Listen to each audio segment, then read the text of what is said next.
was. She asked if I knew about the brand Hollister, and I did.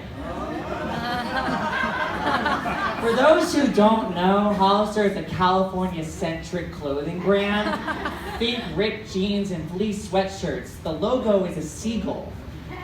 I probably spent half my life as an angsty preteen at Hollister. It was loud, it was dark, it smelled, and I loved it. At least in middle school. But now at 17, I was on to bigger and better things. I graduated to Urban Outfitters and American Apparel. I remember this one time a year before when I was 16, my grandma gave me a Hollister gift card for Christmas. And to her face, I was like, "Thank you, Grandma." But in my heart, I was just like, "That's not my style anymore, you stupid bitch."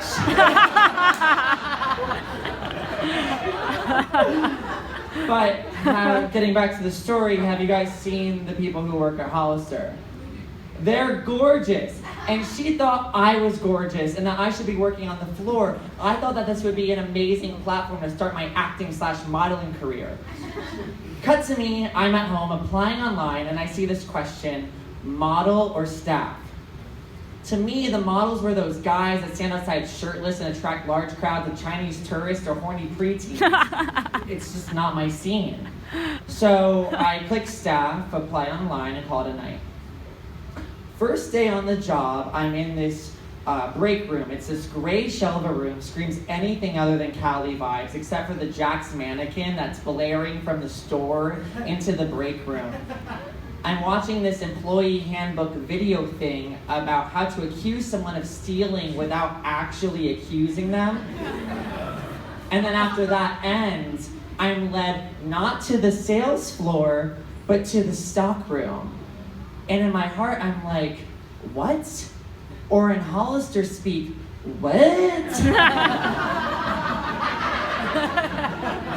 I didn't sign up for this, but I kind of did, because at Hollister, the sales associates are called models.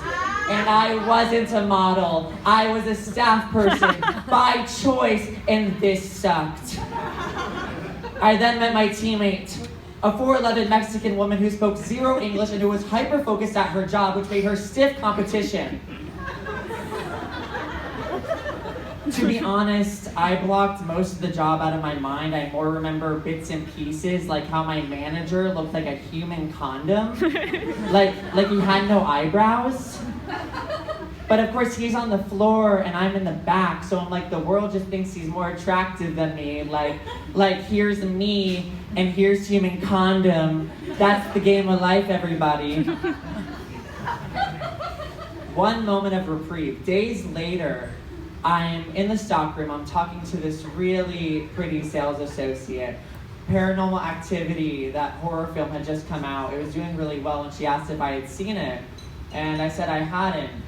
And she breaks open her queso and dips the chip and is like, "Oh my God, you need to see it. It's this documentary."